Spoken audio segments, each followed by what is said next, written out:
तर नमस्कार मंडळी, आपल्या आवडती मालिका म्हणजेच तारिणी या मालिकेत आता आपल्याला असं पाहायला मिळणार आहे की आता ह्या जे मॅडमने लाच घेतलेली आपल्याला पाहायला मिळणार आहे. पण मात्र आता त्यांनी असं का केले? त्या तर इतका कायदा करतात, त्या इतका स्वाभिमानी, पण मात्र आता त्या कोणाला तरी विकल्या गेल्यात हे आता आपल्याला पाहायला मिळणार आहे. पण मात्र आता ते त्यांनी का केले आणि नक्की असं का झाले हे आता आपल्याला पाहायला मिळणार आहे. त्याचबरोबर आता युवराजला तर त्यांनी सोडलेले, पण मात्र आता युवराज घरी आलेला आहे, त्यामुळे त्याला तर आता खूप माज असतो खांडेकरांचा, खांडेकर नावाचा. त्यामुळे आता त्या माजात तो घरी येऊन काय काय बोलतोय, आता ह्या केदार आणि तारिणीला तो काय सुनावतोय. आणि त्याचबरोबर आता मग आता आपल्याला असं पाहायला मिळणार आहे की तिथे असा हा युवराज बोलतोय की आता मी एवढ्या संकटातून बाहेर पडलोय तर माझं कोणी औक्षण वगैरे करणार नाही का, माझं स्वागत काही करणार नाही का, असं तो बोललेला असतो. आणि मात्र आता ही पद्मिनी आता बोललेली असते की होणार ना बाळा, तुझं पण आता जंगी स्वागत होणार, असं आता ती बोललेली असते. आणि आता तिने मात्र तारिणीला औक्षणाचं ताट करायला सांगितलेलं असतं. आता तारिणीने सुद्धा खुशी औक्षणाचं ताट केलेलं असतं. पण मात्र आता ही पद्मिनीकडे द्यायला लागते. तर पद्मिनी बोलते की मी नाही करणार, आज औक्षण युवराजचं तू करणार आणि त्याचे पाय वगैरे तू धुणार, हे सगळं तो सगळं तुझा मान्य, तू मोठी सून आहे या घरची, असं आता ती तिला बोललेली असते. पण मात्र आता ही तारिणी स्वाभिमानी असते. तारिणीची म्हणजे ती असं तिला दाखवून देते की हे सगळं तुझ्यामुळेच झालं, त्यामुळे आता तू जी काही चूक केली त्या चुकीची शिक्षा तुला तूच भोगायची, असं म्हणजे थोडक्यात आता या पद्मिनीने त्या तारिणीला युवराजचं पाय वगैरे धुवायला सांगितलेले असतात. पण आता ही तारिणी जे काय बोललेली असते, तिने काही कबुली दिलेली होती ती खरी होती.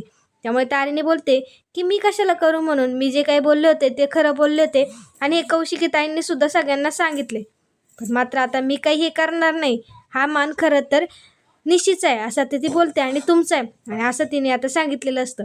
पण मात्र आता ही पद्मिनी तिचं ऐकते का, किंवा आता परत काय घरात राडा होतोय, हा युवराजमध्ये टॉन्ट काय मारतोय, हे सगळं आता आपल्याला या भागात पाहायला मिळणार आहे. त्यामुळे हा व्हिडिओ शेवटपर्यंत पाहत राहा, कारण तुम्हाला कळेलच की आता ह्या जे मॅडमने असं का केले म्हणून. चला तर मग आता सुरुवात करूया. तर मग आता ही पद्मिनी तिच्या मुलाला सोडवण्यासाठी काही करायला तयार झालेली होती हे तर आपल्याला माहितीच आहे. त्यामुळे ती आता पोलीस स्टेशनमध्ये आलेली असते आणि तिने मात्र आता या जे मॅडमला लाच दाखवलेली आपल्याला पाहायला मिळणार आहे. तर मात्र आता तिने ह्या जे मॅडमला पूर्ण 4 करोडची लाच पाठवलेली आपल्याला पाहायला मिळणार आहे, म्हणजे ती घेऊन आली होती. आणि मात्र आता मग ते सगळं पोलीस स्टेशनमध्ये होत असतं. त्यामुळे जे मॅडम तिला बोलतात की तुम्हाला कळतंय की काय, तुम्ही काय करताय, तुम्ही मला लाच दाखवायला आलात आणि मी ही लाच घेईल, मी तुम्हाला विकली जाईल असं तुम्हाला वाटलंच कसं काय, आणि तुम्ही माझ्याच पोलीस स्टेशनमध्ये येऊन मला लाच देताय, हे असलं काही करायचं असेल ना तर मात्र मी तुम्हाला जेलमध्ये टाकू शकते. निदान 7-8 वर्षाची तर तुम्हाला सजा होईल. तुम्हाला सुद्धा तुमच्या मुलासोबत बसायचे का, असं आता म्हणजे तिने पोलीस स्टेशनमध्ये ती तर त्या पद्मिनीला खूप काही बोललेले आपल्याला पाहायला मिळणार आहे. पण त्यानंतर मग आता तिने त्या पद्मिनीला तिथून तिच्या केबिनमधून हाकलून दिलेलं असतं. आणि नंतर पद्मिनी येतेच, तो त्याच्या आधीसुद्धा ही जे मॅडम त्यांच्या गाडीत बसलेली आपल्याला पाहायला मिळणार आहे. आणि जे मॅडम तिथे असतात त्यामुळे पद्मिनी दार उघडते आणि तिला तरी धक्का बसतो. आतमध्ये इतक्याशा म्हणजे का पुढचं बोलत होते आणि मात्र आता ते इथे येऊन बसल्यात म्हणून. तर मग आता त्या इथे का बसल्यात, त्यांचं जे काय बोलणं असतं ते आता ती ऐकायला पाहते. आणि जे मॅडम आता बोलत असतात, जे मॅडम त्या पद्मिनीला बोलतात की तुम्हाला सौद्याचा माणूस कळतो पण सौदा करायची जागा अजून काही कळली नाही, ही सौदा करायची जागा आहे, असं तर ती जे मॅडम त्यांना बोललेली असते, म्हणजे पद्मिनीला बोललेली असते. मग पद्मिनी खुश होते, तिला वाटतं की आता ह्या लाच घेणार आणि तिच्या मुलाला सोडून देणार. मात्र आता त्यांच्यात सगळं बोलणं झालेलं असतं. इथे आता ह्या जे मॅडमनी लाच घेतलेली आपल्याला पाहायला मिळणार आहे. पण आता त्यांनी असं का केलं, त्यांनी लाच का घेतली, याचं मात्र सत्य आता आपल्याला अजूनसुद्धा कळलेलं नाही आहे. त्या नक्की म्हणजे प्रत्येक केसमार्फत या अशाच लाच घेत राहतात का, त्यांचा नक्की म्हणजे ते इतकं कर्तव्य करतात, त्या इतकं स्वतःचा त्यांचा कायदा, परंतु त्यांनी मात्र ही लाच का घेतली, असं नक्की काय झालं हे आता आपल्याला पाहायला मिळणार आहे.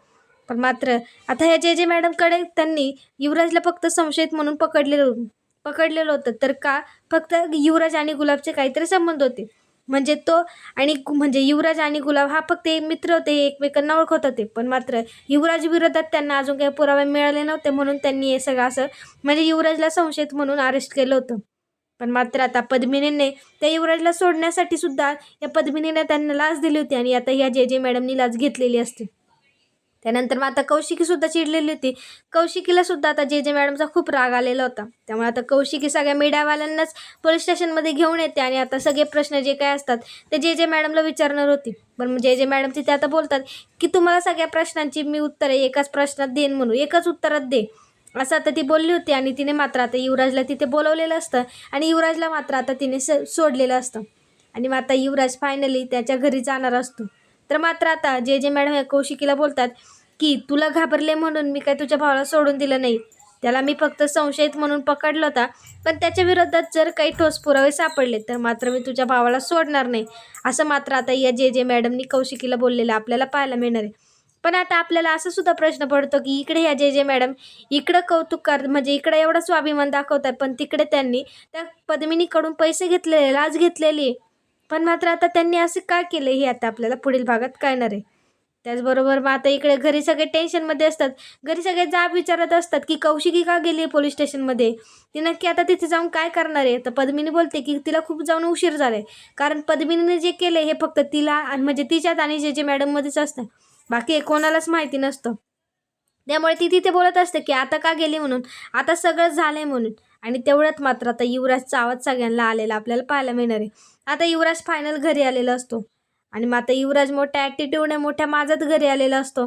आता तो बोलतो की युवराज आर कमी, युवराज आलाय घरात. पण मात्र आता घरात येऊन तो आता तारिणी आणि केदारला खूपच टॉन्ट मारत असतो, कारण त्या दोघांमुळे तो जेलमध्ये गेला होता. तर तारिणीने कबुली दिली होती म्हणून तो जेलमध्ये गेला होता. आता तो तारिणीला सुद्धा खूप बोलताना आपल्याला पाहायला मिळणार आहे. आता तो बोलते की मी कोणता गुन्हा केलाच नाही, त्यामुळे मला काही मोठी शिक्षा होणार नाही आणि फायनली मी सुटलोय म्हणून, असं आता तो बोलतो. तो माझ्यात असतो, अजूनही त्याचा माज उतरलेला नव्हता. त्याला इतका गुंडांनी मारला होता तरीसुद्धा तो त्याच्या ॲटिट्यूडमध्ये होताच. त्यालासुद्धा खांडेकरांचा अजूनसुद्धा त्याला माज होता, असं आता आपल्याला पाहायला मिळणार आहे. पण तो तिथे बोलतोय की आता ट्रेन चालू आहे की घरी कोणी आलं म्हणजे बाहेरून देवावरून जर कोणी आलं तर मात्र त्याचं जंगी स्वागत केलं जातं. माझं स्वागत कोण करणार. तर मग आता मेन मुद्दा आपल्यावर येतो.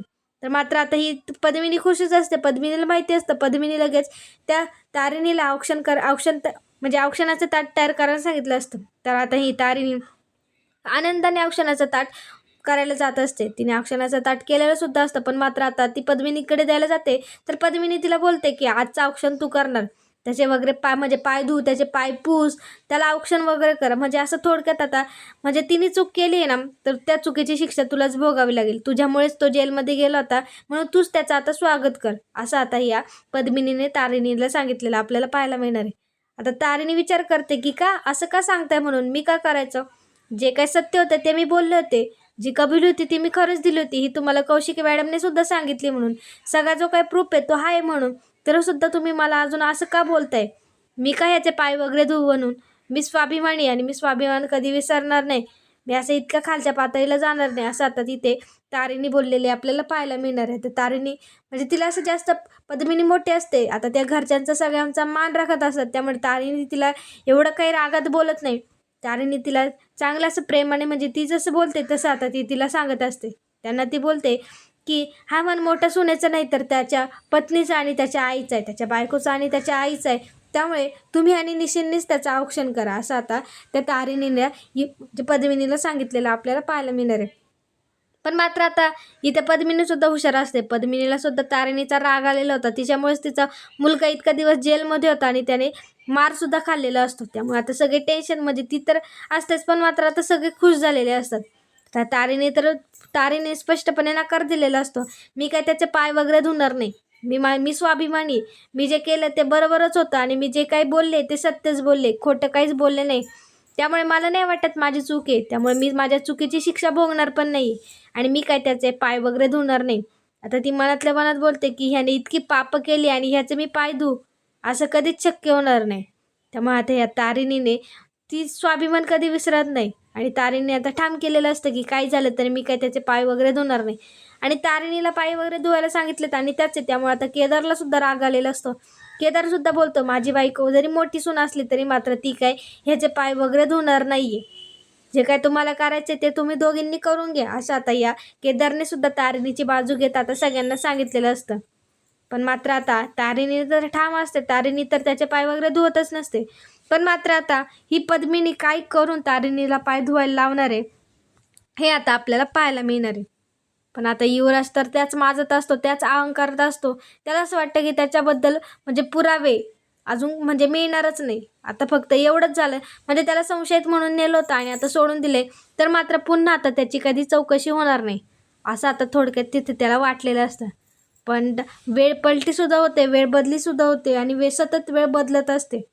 त्यामुळे आता ह्या वेळेनुसार युवराजचे जे काय म्हणजे युवराजच्या विरोधात जे काही पुरावे असतात ते आता ह्या सगळ्यांना मिळतील का? म्हणजे जे मॅडमला जर मिळाले तर मात्र युवराज पुन्हा आता अटक होऊ शकतो आणि युवराजवर म्हणजे युवराजला खूप अशी मोठ्यातली मोठी शिक्षा होऊ शकते. पण मात्र आता इकडे जर त्यांनी असे जर युवराजला परत नेलं तर मात्र आता पद्मीला सुद्धा राग येऊ शकतो, कारण पद्मिनीने त्या जे मॅडमला लाच दिलेली. त्यामुळे आता जे मॅडम नक्की काय करणार आहे, त्यांचा पुढचा प्लॅन काय असणार आहे, त्यांचा नक्की या सगळ्यामागे हेतू काय होता, उद्देश काय होता, हे तर आपल्या कोणालाच माहिती नाही आहे.